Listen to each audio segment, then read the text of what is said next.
अगर मैं आपसे पूछूं कि नाटो किसे रोकने के लिए बना था, तो आप कहेंगे ऑफ कोर्स यूएसएसआर को।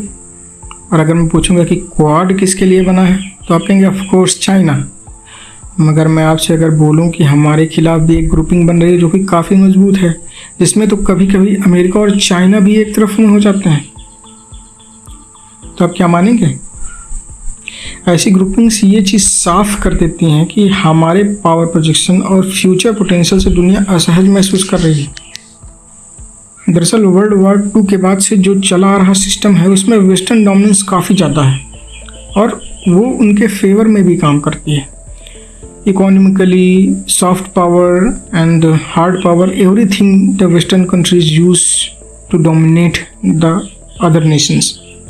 और 250 साल में पहली बार वर्ल्ड की टॉप 4 इकोनॉमीज में से 3 इकोनॉमीज इस इंडिया में है। Can you imagine? India became the 4th largest economy by nominal term this year and is poised to become 3rd actually. और आप में से बहुत से लोग कहेंगे कि जीडीपी पर कैपिटा देखो, हमारी पॉपुलेशन देखो और उनकी देखे कितनी लग्जरियस लाइफ जी रहे हैं, पर वो ये नहीं समझते हैं कि हमारी यही तो ताकत है। Population is our real asset. अगर आप एक व्हाट्सएप वॉरियर हैं और इस मैटर में डिबेट करना चाहते हैं यूट्यूब कमेंट सेक्शंस में, तो आप ऑफ कोर्स इस मामले में नहीं जीत सकते।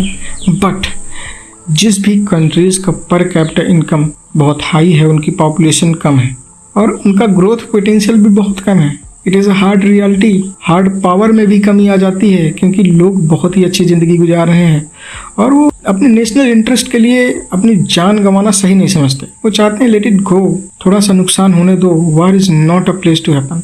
ग्रेट पावर्स बहुत दूर तक की सोचते हैं, 10, 20, 50 साल और यहाँ तक कि 100 साल तक का भी।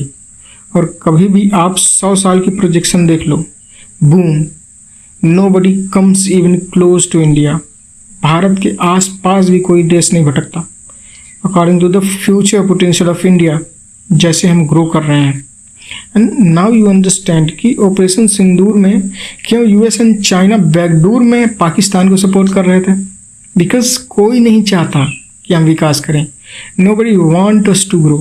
I said nobody. बहुत से लोग कहते हैं इसराइल हमारा दोस्त है। Nobody wants us to grow.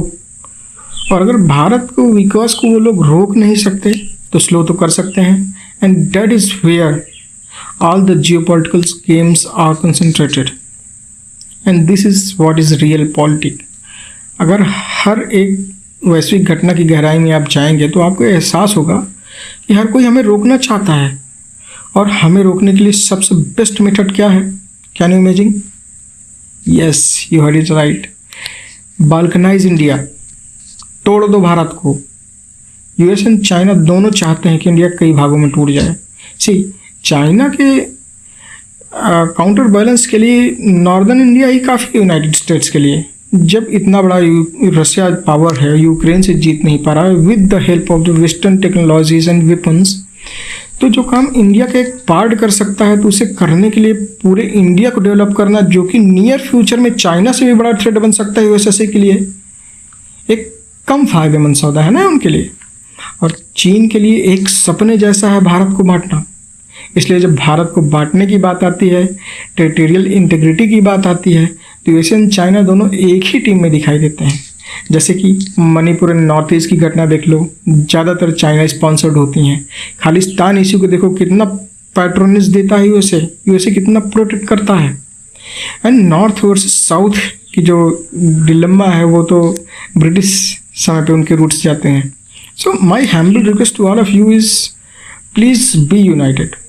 हम खासकर 21st सेंचुरी के लोग इंडिया के 2000 साल के सबसे पावरफुल टाइम में जन्म लिए हैं।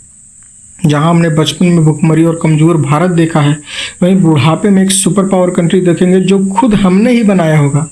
And that is very beautiful thing and that's why